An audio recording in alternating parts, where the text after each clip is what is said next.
வரி என்றால் இனிக்குது, வரி என்றால் இனிக்குது, வரி என்றால் இனிக்குது, நிதி என்றால் கசக்குதா, நிதி என்றால் கசக்குதா, நிதி என்றால் கசக்குதா, நிதி என்றால் கசக்குதா. ஒன்றிய அரசே, ஒன்றிய அரசே, ஒன்றிய அரசு தமிழ்நாடு, தமிழ்நாடு இது தமிழ்நாடு, தமிழ்நாடு இது தமிழ்நாடு, தமிழ்நாடு இது தமிழ்நாடு, சுயமரியாதை உள்ள தமிழ்நாடு, சுயமரியாதையுள்ள தமிழ்நாடு. கேடு கேடு கேடு கேடு கேடு கேடு கேடு கேடு. பாஜக நாட்டுக்கே, பாஜக பாஜக நாட்டுக்கே பாஜக நாட்டுக்கு கேடு கேடு. கேடு கேடு.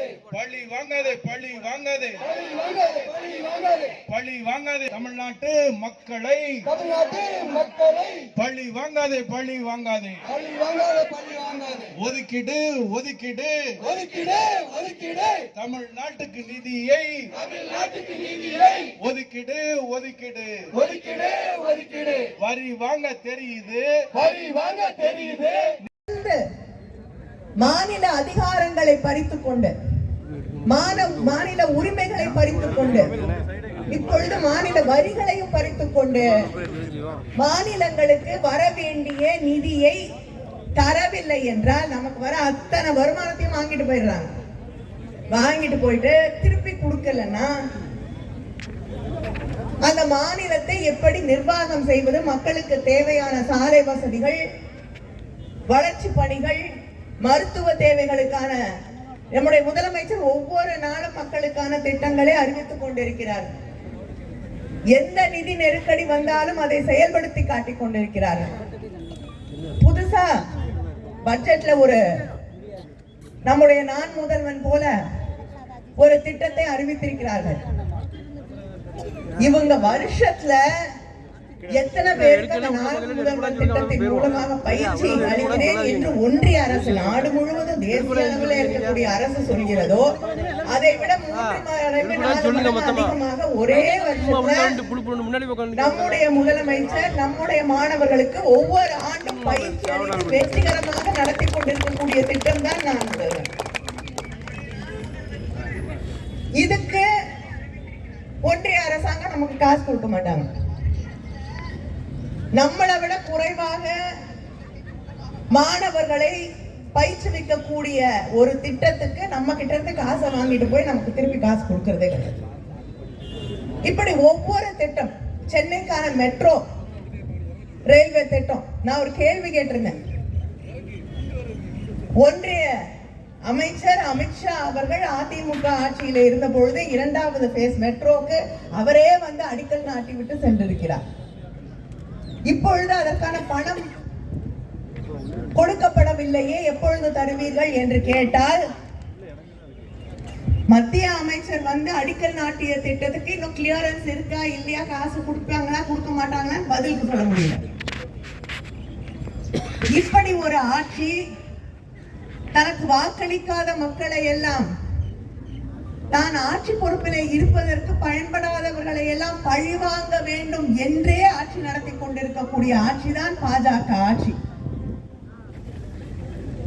எந்த ஊருக்கு போய் கேட்டாலும் இங்க இல்ல, ஆனால் 100 நாள் வேலை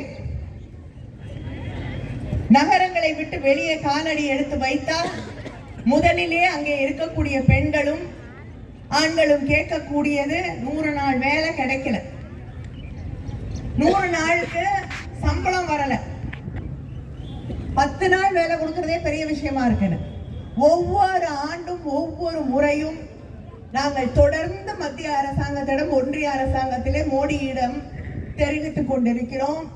நீங்க பணம் ஒதுக்க மாட்டேங்கிறீங்க, பணம் ஒதுக்க மாட்டேங்கிறீங்க, பணம் ஒதுக்கலைன்னா எப்படி 100 நாள் வேலை கொடுக்க முடியும்?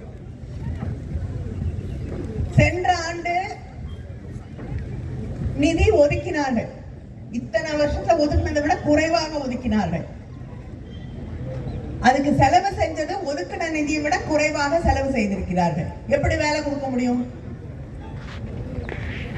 இந்த ஆண்டு அதை விட குறைவாக நிதி ஒதுக்கப்பட்டிருக்கிறது. என்ன காரணம் சொல்றாங்க? போன வருடம் ஒதுக்கிய நிதியையே முழுமையாக செலவு செய்ய முடியவில்லை. நீ வேலை கொடுக்கல, சம்பளம் கொடுக்கல, எப்படி செலவு பண்ண முடியும்? அதனால் இந்த ஆண்டு இன்னும் குறைவாக ஒதுக்கப்பட்டு இன்னும் பல பேருக்கு வேலை வாய்ப்புகள் கிடைப்பதற்கு 100 நாள் வேலை திட்டத்தின் வழியாக கிடைக்கக்கூடிய வாய்ப்புகளை குறைத்திருக்கிறார்கள்.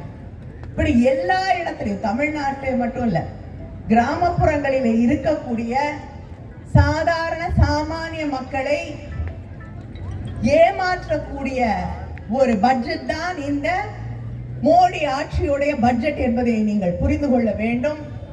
இது பெரிய கார்ப்பரேட் நிறுவனங்களுக்கான பட்ஜெட், அவர்களை பாதுகாப்பதற்கான பட்ஜெட். வேலை கொடுக்கணும், கல்லூரியில படிக்கக்கூடிய மாணவர்களுக்கு இவங்க பயிற்சிக்காக ஒரு திட்டத்தை கொண்டு வந்திருக்கிறார்கள். அந்த திட்டத்துல கார்ப்பரேட் நிறுவனங்கள் இவங்க காசு மாணவர்களுக்கு கொடுக்கறது இல்லாம கார்ப்பரேட் நிறுவனங்களுக்கு வேற தொடர்ந்து இவங்களுடைய திட்டங்கள் எல்லாம் கார்ப்பரேட் நிறுவனங்கள், பெரிய பெரிய நிறுவனங்கள், பணக்கார முதலாளிகள் இவர்களை வளர்த்து விடுவதற்கான திட்டங்களாக மட்டுமே இருக்கிறது. இந்த நாட்டில் அதானி அம்பானிகள் மட்டுமே பெருக வேண்டும். சாதாரண மக்கள் உணவில்லாமல், கல்வி இல்லாமல், அடிப்படை வசதிகள் இல்லாமல், மருத்துவ தேவைகளை அடைய முடியாமல் பாடுபட்டு கொண்டிருக்கக்கூடிய மக்கள் மீது இந்த அரசாங்கத்திற்கு கவலை இல்லை. ஏன்னா அதுக்கு செலவு செய்ய வேண்டிய பணத்தை ஒவ்வொரு வருஷமும் கல்வியாக இருக்கட்டும், மருத்துவமாக இருக்கட்டும், மக்களுக்கான தேவைக்கான திட்டங்களாக இருக்கட்டும், அடிப்படை வசதிகளுக்கான திட்டங்கள், அதுக்கெல்லாம் நிதி குறைக்கப்பட்டிருக்கிறது. இப்படி மக்கள் விரோத பட்ஜெட் தான் இந்த பிஜேபியுடைய பட்ஜெட். மக்கள் விரோதிகளாக செயல்பட்டுக் கொண்டிருக்கக்கூடியவர்கள், தமிழ்நாட்டு மக்களுக்கு எதிராக செயல்பட்டுக் கொண்டிருக்கக்கூடியவர்கள், தமிழ்நாட்டின் நல்லாட்சிக்கு எதிராக செயல்பட்டுக் கொண்டிருக்கக்கூடியவர்களை விரைவிலே பதவியிலே இருந்து இறக்கி காட்டுவோம், காட்ட வேண்டும்.